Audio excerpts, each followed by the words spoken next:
You're listening to ELR, East London Radio, broadcasting from the community transmitter in the industrial estate near the Lee Navigation Channel by the Canal, East London.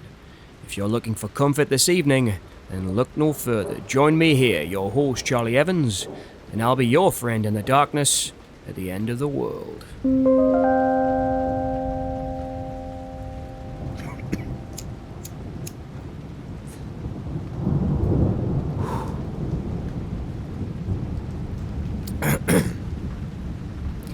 Evening, folks. If you're hearing this one, and the signal is holding, and I've done a great job on keeping the line open and free from outside interference, and believe me, there is plenty. Something is still jamming the signal. But hopefully you can hear me, because you're closer than I thought. It's been a busy old day in the apocalypse today, which I've learned is a skill now, keeping yourself busy, because it keeps your mind occupied and helps you forget the great tragedy that befell London just a few short days ago. Those piles of walking pus, those zombies are everywhere now. They're getting to be more and more of them every day. The front gates and perimeter fence are holding, and they can't get any leverage on one side of the building because of the canal, but the sound is just driving me crazy. There's got to be at least 100 of those things constantly moaning and screaming outside the main gate. If there gets to be any more of them, I'm planning on going out and burning some of them with cocktails. I managed to build myself quite an arsenal of bottled spirits and alcohol over the past few trips beyond the perimeter for supplies. Speaking of which, I did manage to get myself a nice single malt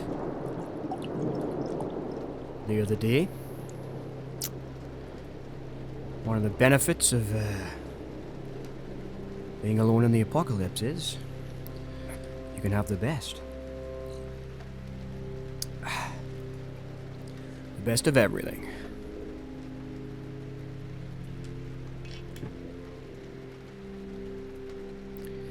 Still haven't managed to find the keys for the big old padlock on the front gates yet, but I've devised a system where I found a low point in the fence where I can throw a piece of old carpet over the barbed wire and climb over and just bring the carpet with me. I've been stashing it in the trees by the fence. One thing I've found is you can only move by darkness. The senses seem to be dulled at night for some reason, and they are much easier to sneak by at night. But as I can't use any lights when I move around for fear of detection, the visibility factor for myself is a very, very dangerous one. There are a couple of times where I've had my head in the sand and nearly had my ass bitten off by one of those things or more. They can be quite quiet when they want to be, let me tell you. Last night, I was in a small grocery shop just off Market Street. I managed to get into the back of the store from behind the main street, where the backs of the shops are all walled off, so I figured I was safe because the shutter was down on the front of the shop. It was pitch black inside. I didn't want to use the light as there were 20 or 25 of those things moaning and shuffling around on the high street just in front of the store. I stood and watched them for a while through a gap in the metal shutter. When they aren't aroused by the prospect of food or ripping me to shreds, they seem docile. Some do move faster than others, but the ones who have been severely eaten or disfigured before their death, which is quite a lot of them, seen as we humans are food to them and they murder us to be eaten, those kind aren't that much of a threat. You can walk right around them or right by them because without limbs or the ability to walk, all they can do is crawl and slither after us. I've stopped killing that kind now. I just let them be. It's the people who die natural deaths or whatever causes us to die without being bitten, those are the dangerous ones. In cases of early revival with an intact body, it seems they can move like no one's business. I mean, they're hardly world-class sprinters, but they can sure move enough to make you have to sprint to get any kind of advantage on them. It's those ones that terrify the hell out of me. I've got to say, I am really afraid lately. Anyway, back in the store, I was stocking up on canned goods and Twixes, the best of all biscuits, when before I knew it, one of them was right on top of me. If I hadn't smelled it coming, I might have been a goner. It was putrid. Stupidly, I hadn't thought about the flat above the store, and I guess one of them had come down the stairs and into the shop. The thing is, I never heard a damn thing. I never heard it coming. The thing grabbed me. Believe me, this one was a recent addition to The Walking Dead because its grip was insanely tight. We were face to face and that thing was gnawing and gnashing right at me.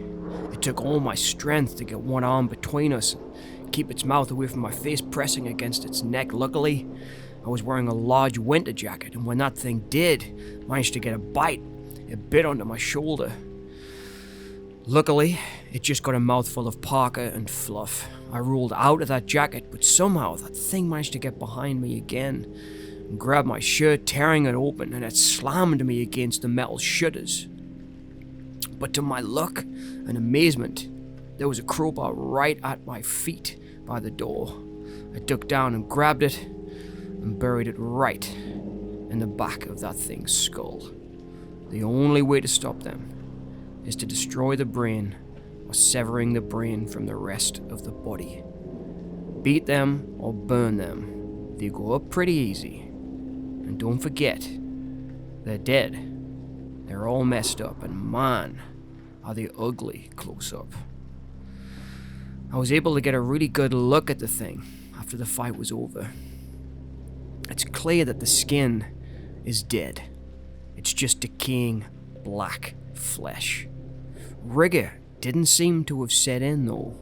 So like I say, I guess this guy was a new riser. It's the eyes on this one that stood out. One eyeball was pure black, like the eyes after a gunshot wound to the head or an 8-ball hemorrhage. I was a soldier when I was a kid. I signed up at the local supermarket car park straight out of school. And in my time overseas, I saw plenty of hemorrhages, believe me. And this guy looked like his insides had erupted or exploded. But there was no signs of trauma on the outside of the flesh.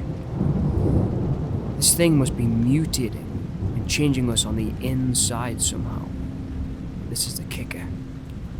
The other eyeball was perfect. It looked very human. It was perfect blue. It made me think, is the body still fighting this mutation, this virus, whatever it is, even after death? Even when we are reduced to homicidal, cannibalistic, eating machines full of rage? Is there still a part of us in there somewhere? Something worth saving, perhaps?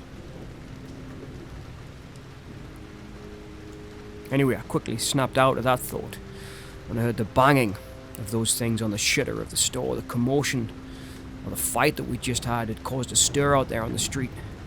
And there wasn't just 20 or 25 of those things. Now there was a whole rabble of those things just banging on the store window, and I knew I had to get out of there right away, so I grabbed what I had, got out the back, jumped over the wall, and I was away.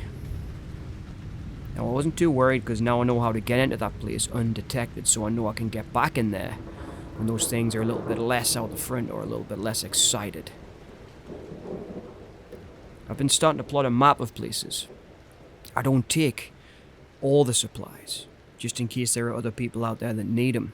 I've just been taking what I need for the moment, but I've been plotting a map of all the places I've been, all the places I know are safe, where I can head back to. A map of the safe zones, so to speak. This morning, I began to try and make some kind of filtration system for the water from the canal. I figured maybe I can boil it? It's putrid in the canals though now. I mean, there are bodies everywhere and God knows what diseases those things carry. I need some kind of scientist or someone who knows what they're doing to help me figure this thing out so I can clean the water. So I still haven't drank the water from the canal yet, thank God. But the thing is, my tank here is starting to get very low. The last few glasses of water have tasted like rusts and weeds, which means I must be near the end of the tank. But it didn't kill me, which is about as high a standard as I have left these days.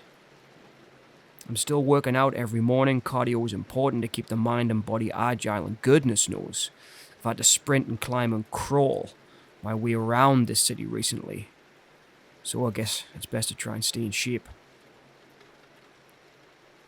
Checked the barricades this morning around the building. I've tightened all the bolts. I've replaced the planks on the north door, where the wood's starting to bow a little because they keep pushing up against that door. I need to figure out a way how to channel them out of there somehow. I have figured out that you can distract them very easily. I have to try and grab myself some fireworks or firecrackers or something next time I'm out so I can misdirect them. Try and get them away from the back of the building so I can do proper repairs on that door. It's one of those real old metal fire doors, so I don't think they're going to get in, but there's stresses on the metal and the barricade from where they've been pressing up against it. Like I said, this isn't 10, 20, this is hundreds of those things now are starting to hang around outside. I don't think they know I'm in here, but I think the sound travels weirdly around these canals. The echoes have really confused them a lot. It confuses me too, if I'm honest, especially in the dark, so I've got to be really careful, but I think that's working to my advantage. I've counted all the supplies again, but once you do it enough times, the numbers stop meaning anything. You just start to think, okay, this is today's food. I did pray for the first time today in a long time. This whole thing's got me questioning the existence of any kind of higher power, but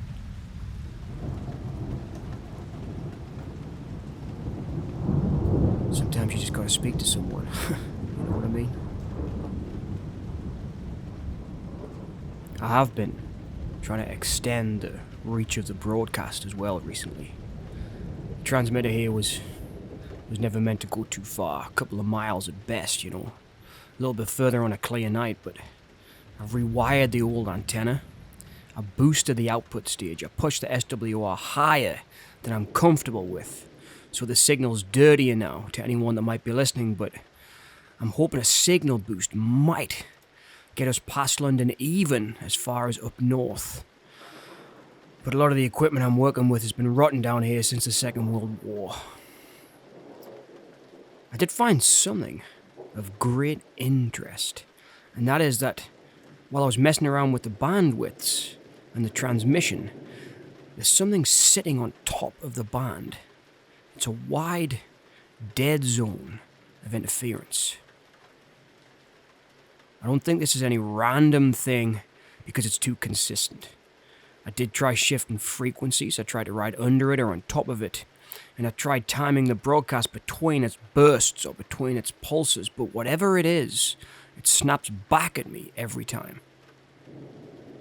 But its reaction alone to my puny little Second World War signals gives me hope that someone is listening, even if it's someone who's trying to stop me from broadcasting. Could be military, but like I say, I did get the chance to mess around with the military radio a few days ago, and I didn't hear anything like this on their transmissions. I think it's definitely got to be governmental to have the kind of reach and the kind of blocking that it has. But it does seem manned, it doesn't seem automated. I guess it's when it starts to sound automated that I'll really start to get afraid, because that will mean that someone's turned on the autopilot. So that would mean it's up and running after the people who switched it on have long since gone quiet. Either way, someone doesn't want this broadcast leaving the city, and that alone tells you more than any official statement ever did. But it means there's someone there, so I will drink to that. So cheers to whoever's listening out there. This one's for you.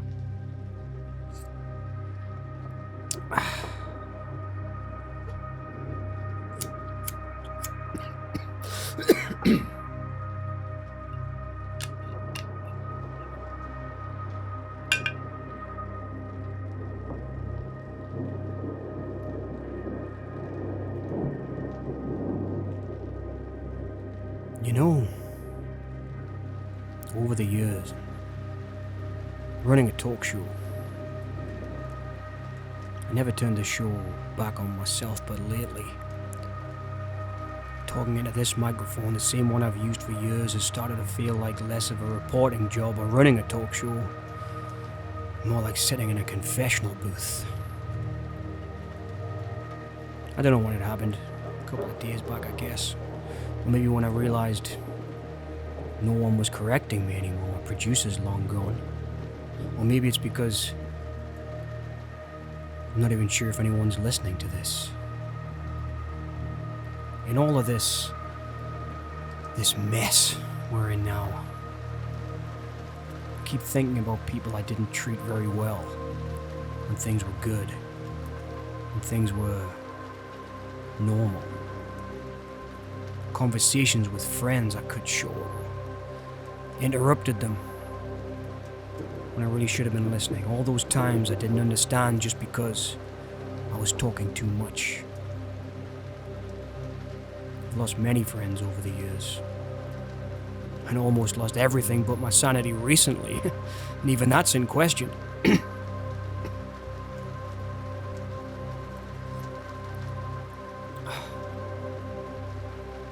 But I got to thinking about a friend of mine who ended their life before all of this, and the signs that I saw that were cries for help. Looking back, could have been them drinking too much or taking way too much substance, being the constant life and soul of the party when really you could see they were dying a little inside each day, and every time you saw them there was a little less there. When it happened, I was in denial that I'd never seen their end coming, but in hindsight you begin to think maybe, just maybe, if I'd listened, if I'd looked, if I'd been so wrapped up in myself I could have done more. You think things over. You tell yourself you were young. You didn't know. But I think I did. You get to feel so full of regret because in some small way, you feel you could have done something or said something. Anyway, there's one thing I know for sure. If there's a heaven, they're there. And at least they weren't around to see the end of the world.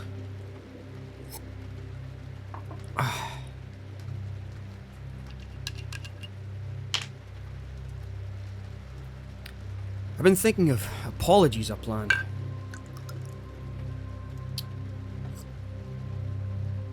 I said I would apologize later, assuming that later was ever guaranteed. And I never made one of those apologies. I've been a clown in my day. I've done so many wrong things, drinking and partying way after the party ended.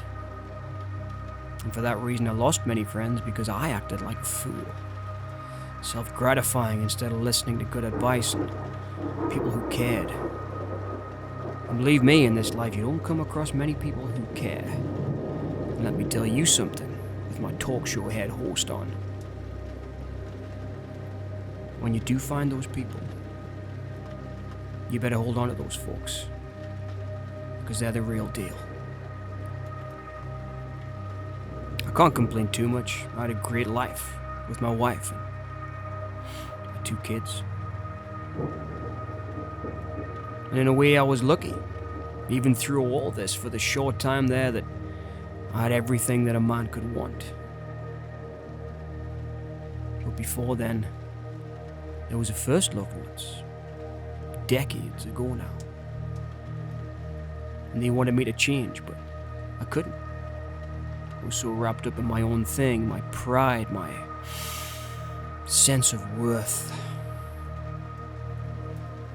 And they said I had to change because I was hollowing them out. What did I do? I took a drink and laughed it off. I told them everything begins to feel hollow and empty eventually, in the arrogance of my youth. I think they were the first person to show me what love means. someone cares enough about you to tell you that you're wrong. Of course, I didn't realize this. They outgrew me and left. For a time, I used to think I won that argument. I was free once again. These days, all this time at the end of the world to look back and reflect, I'm not too sure. Anyway, if anyone is listening, anyone I ever loved or failed to love properly, I hope you found somewhere better, quieter, safer, happier than this hell that I'm in right now. Hope you're somewhere where the dead don't outnumber the memories.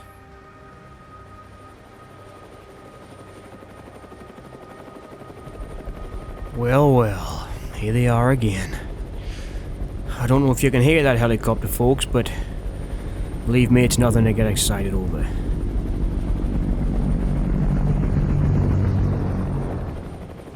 We've been flying over the city for the last few days. The first few, I tried to signal, but it quickly became clear that they weren't here to help anyone. And that brings me to something else that I really wanted to mention tonight. The weather has been really freaky. I mean, this torrential storm and downpour of rain has been constant. But this ain't normal rain. Those choppers aren't the only thing I've seen in the skies. There's planes and other aircraft that have been hanging around in the sky just watching, and get this, they've also been spraying something into the air. Now, I've never been one of those chemtrail conspiracy believers, but this substance, shall we say, that they have been spraying, I'm sure it's responsible for this storm. Since the first couple of times I saw the aircraft spraying, whatever it is that they're spraying, the clouds got darker, and the skies grew a shade of nightmare blue that seems to suit this apocalypse. When the first rains came, I was forced outside to fix the beacon up on the roof, and that rain hurt. I don't mean like a big old rain that stings the skin. I mean, it felt like the rain was burning my skin. Back when the world was the right way up, I might not have believed something like this. But if anyone is listening, if you're forced to go out into the rain, I suggest a heavy jacket, or even waterproofs and slickers if you have them. God knows what those choppers are doing, but again, in a strange way, at least it means we're not alone in this crappy old excuse for a world.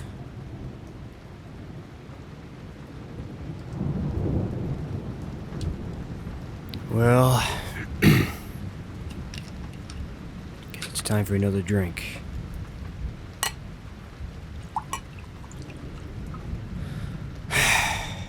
Single malt's getting low, so I guess it's time for another story. Another story about the end of the world. This show was always about people. I always wanted it to be about you, the audience, the people out there. I guess that's what happens when you're working entertainment or anything like this. You want to make it about the people, so you haven't got to talk about yourself. So this is the story of Yvonne, my next door neighbor, and her ending in the apocalypse. You know, we never got along. Right from the first day that we moved into that house as a family, she hated us. She used to shout at us over the back garden fence when the kids were playing, to the point of throwing rocks. She was one of those crazy cat ladies, you know the kind, every street's got one. I just happened to live next door to her. Anyway, she was retired. The family never visited, so I guess, even though she hated us, we were the only people that she had in the world, and I always tried. At first, I tried really hard to be her friend, but she couldn't take it, and then she would come around 10, 11 o'clock at night, banging on the door, asking us where the cats had gone. She was a nutcase. But she was our nutcase, the next door neighbor. It's funny, the last thing that we said when this all kicked off. You know, there was a few of those things in the street. And there was a flat next door. The next door building was broken into two. Ours was a house, but the house next door was broken into two flats, and she lived upstairs. And I remember running next door and banging on the door and saying, "Come," to come around our house. You shouldn't be alone at the end of the... Well, I didn't know it was the end of the world then, but I said, you shouldn't be alone when all this is kicking off. But of course she wouldn't have it. She hated me so much. There's no way she would let me help her. You know what I mean? Crazy old hate-filled. Right until the end. I laughed, but the end wasn't funny. She said she'd stay upstairs because she thought upstairs would be safe. She was in the upstairs flat, but I heard rumbling next door, and all my doors and windows were barricaded by that point in the house. But I still left one of the upstairs windows open and managed to peer out and see what was happening next door, and they'd all gotten into her stairway, and because it was a second floor building, there was no way out. I could hear the screams. And in the end, she actually banged on the wall, the partition wall between our two houses, and she shouted, "Charlie! Charlie, help me!"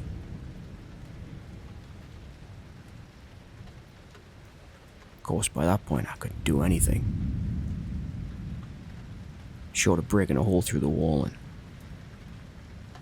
I wasn't going to do that and let those things run around in my house.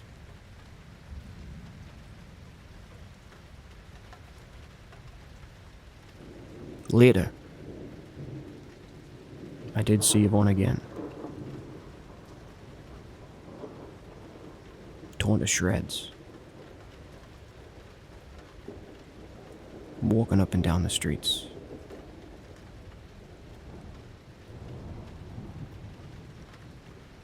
I wonder what was going on inside that head of hers.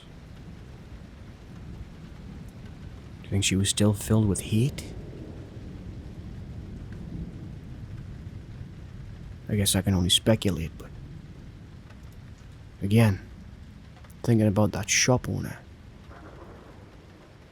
Half and half good, half bad, perhaps. I wonder if when we turn, we hold on to any part of our goodness. And vice versa with someone like Yvonne. I wonder if she held on to her hate. Into the next evolution of existence. It's at the point where those things must outnumber us now. More than 10 to 1, more than 20 to 1, more than 30 to 1. I wonder how many of them are filled with hate.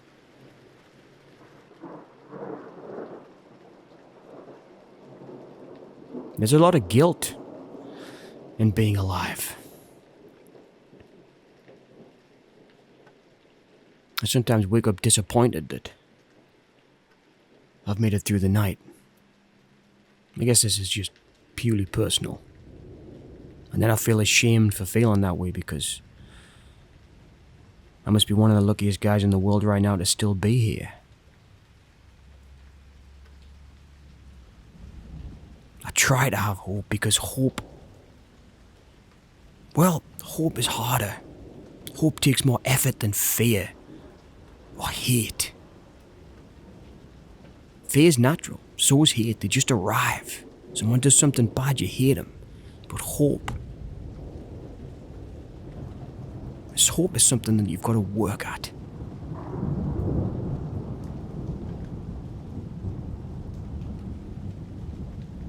if someone is out there, beyond London, listening, I just want you to know that I'm trying to live in hope. To everyone out there, if you're alive, I hope you've stayed kind. I hope you're not filled with hate. I hope you're trying to help one another. And if you're not alive, if you're one of those things walking around out there but you can still hear me, well, I hope the end was quick.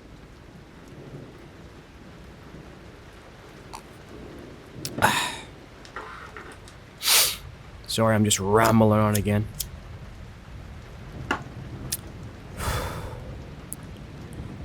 Well, I hope you'll forgive me for going on a bit tonight.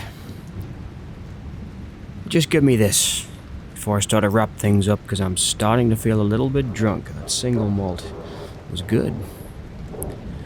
I keep thinking about how strange it is. The radios were meant to bring people together. Now it's just me talking in an empty room that doesn't answer back. Sometimes I hear things in the static. Of course, it's just interference, but your brain will try to make company wherever it can, I guess. If you are out there listening to this alone, in a flat or in your car,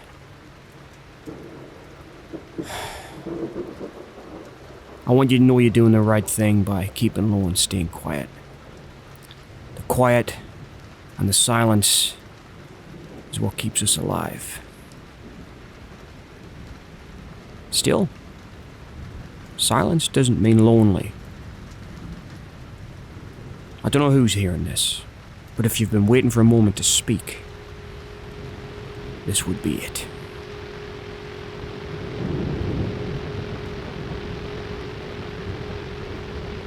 Holy crap. Holy crap. There's a call. There's a call.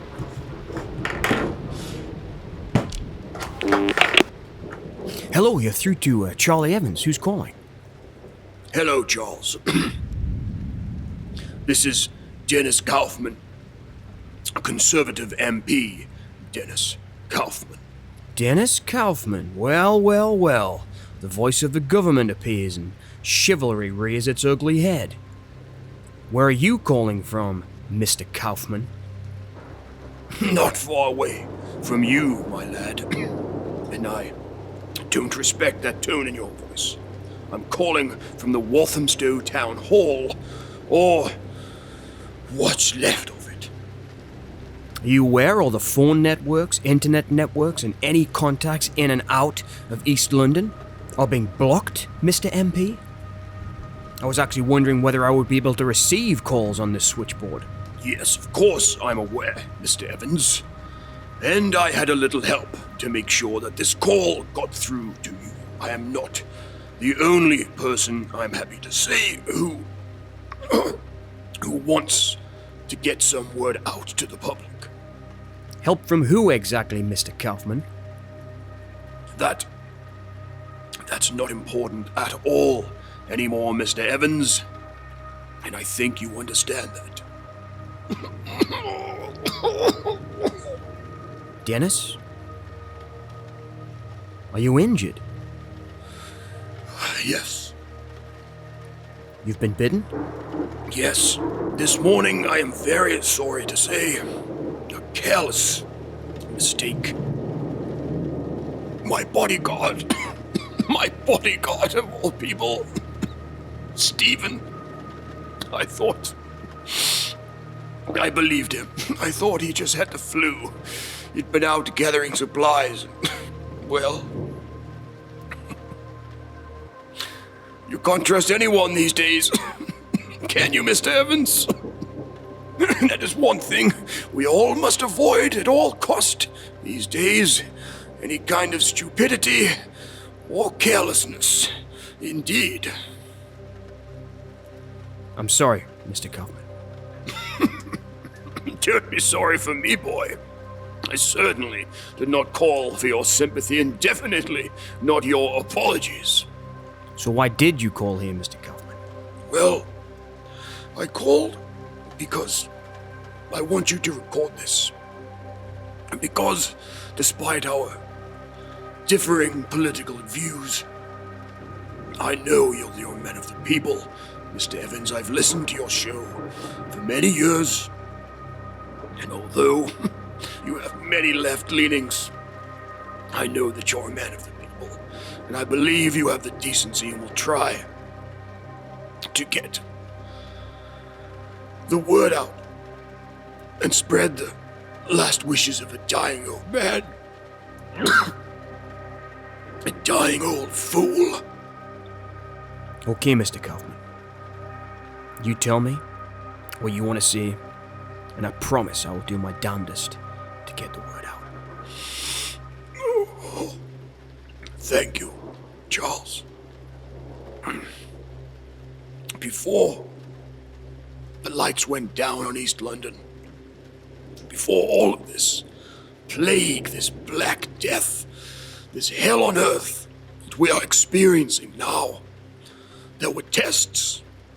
What kind of tests, Mr. Kaufman? You name it, my lad. You name it, my lad. Pilot schemes, environmental impact studies, gangs of white-coated men in our canals, in our reservoirs, in our water treatment city plants. And I, Dennis Kaufman, rushed every one of those contracts through under the titles of infrastructure resilience. I don't know what exactly these tests were, but I was paid to keep my bloody idiot mouth shut. Were these tests only done in East London, Mr. Kaufman? No, but the ones that were done here were my doing. So you're saying you signed off all of the contracts, Mr. Kaufman? I did. All of them. I knew it was government. I knew this was all government's doing. You crooked old son of a gun. I might have known it was the people that we were supposed to trust to run our country that would be the ones who would do the worst damage to all of us. Believe me, dear boy, I've done some terrible things in my life. But I never thought my greed, my personal misgivings, my lust for power would ever do anything like this. But please calm yourself. Just listen to what I have to say. Your blame may go further afield than even I. Okay. I am calm, Mr. Kaufman. I'm just dealing with the loss of a family, a wife and 2 children right now. You understand? We've all lost. Everyone. Mr. Evans, I understand that much. Do you have any idea what they were testing? As a human being to a human being, this could be very important, sir. Important to help you redeem what little spirit, what little soul you may have left in there, sir. I understand, Charles. And believe me, I'm paying for my sins.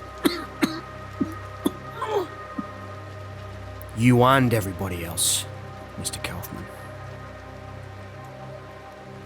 What exactly can you tell us? Were you directly involved with anybody, with anything that could help us find a way out of this mess? Not exactly, dear boy, I'm sorry to say, but I knew enough. And I asked a lot fewer questions than I should have. I took the money. They didn't call them bribes officially. They called them consultancy fees. And I took them to look the other way. Who was signing the checks, Mr. Kaufman? Do you know who was behind all of this? Who was behind these tests?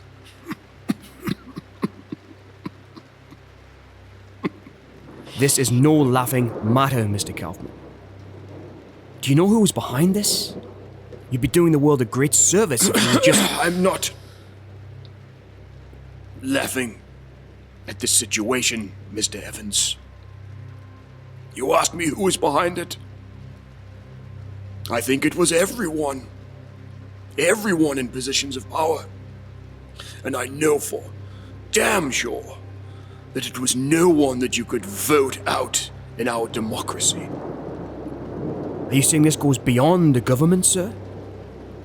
Oh no, I know the government were involved, or at least parts of it, as I was, but this thing wasn't just national. The languages weren't just British. I never saw many men, women, or people face to face, but I heard accents from everywhere. This thing was not national. This thing was global, Mr. Evans. Do you understand? A private enterprise? Yes, I think so indeed, Charles. I think it was a very old enterprise. Perhaps the oldest. Kaufman, what's happening here? What are you talking about? You're not making any sense. I believe, Mr. Evans, this thing is a global conspiracy. If I took money to look the other way for these tests being done, think of how many other officials took it. We went dark in 3 days, Mr. Evans. The whole of London, 3 days. And we heard reports of Paris on the 2nd day.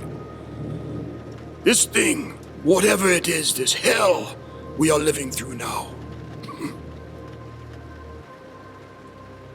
isn't just confined to London.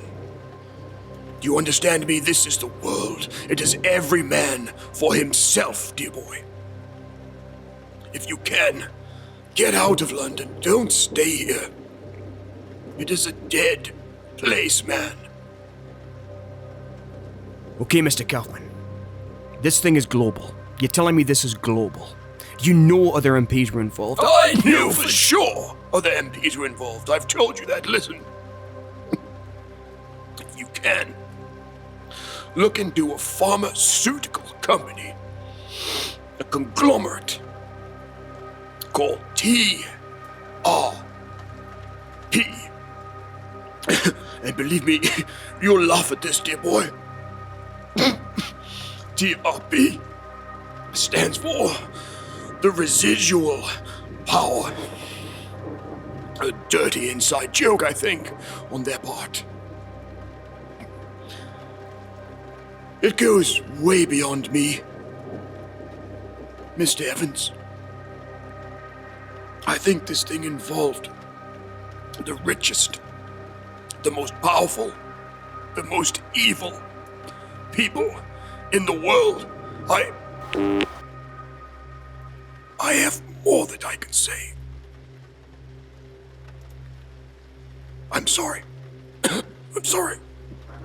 Charles, you realize I'm risking myself telling you all of this, and I think there may be someone listening. What do you mean, Mr. Kaufman, there may be someone listening?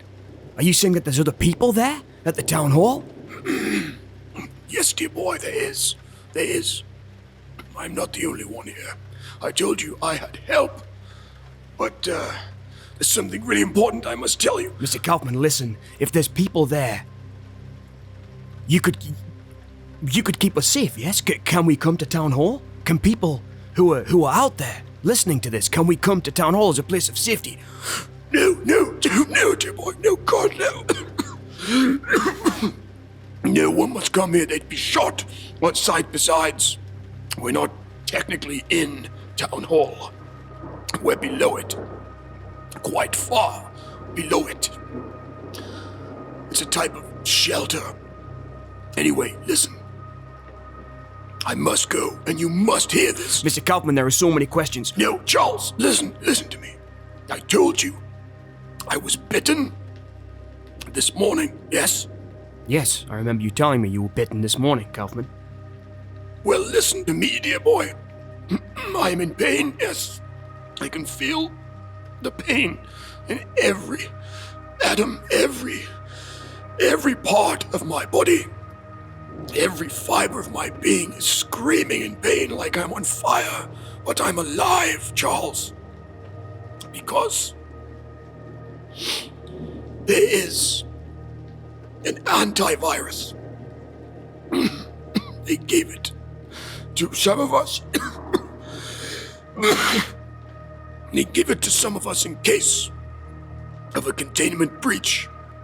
Because there are laboratories here where I am, Charles. Stay away from here. They are heavily guarded. Wait a minute. Wait 1 moment. I'm sorry, I thought I heard someone. I must leave. I must get out of here now, Charles. Mr. Kaufman, listen, everything you've told us is insanely important right now. You can't just leave us. You can't just leave us hanging like this. You have a governmental responsibility to take care of your people. You must tell us more about this antivirus. What is it? It's a temporary hold on the inevitable. Mr. Evans, I am not much longer for this world, believe me, but if there's a temporary hold on this blasted thing, then there's hope, do you understand me? There's hope for some kind of cure.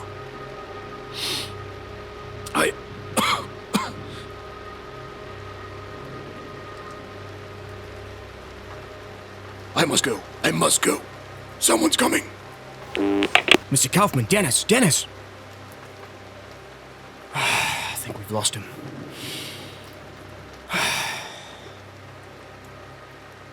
Geez, the implications of this are massive. There's some kind of temporary solution to this thing? I wonder what he means. Injections, pills, what? My goodness, this is huge. I've been moving around. As I mentioned, I can get around these parts now at night. Those things, some of them move fast, yes, but some of them move slow. You can sneak around. I've lived here for years. I know the back alleys. I know the paths. I've been sneaking out to get supplies, to get food, to get water. I wonder if I should go to town hall. Maybe I can get there. He said they'd shoot me if I tried to get in. I wish I wasn't alone in this. Oh, my God. Well,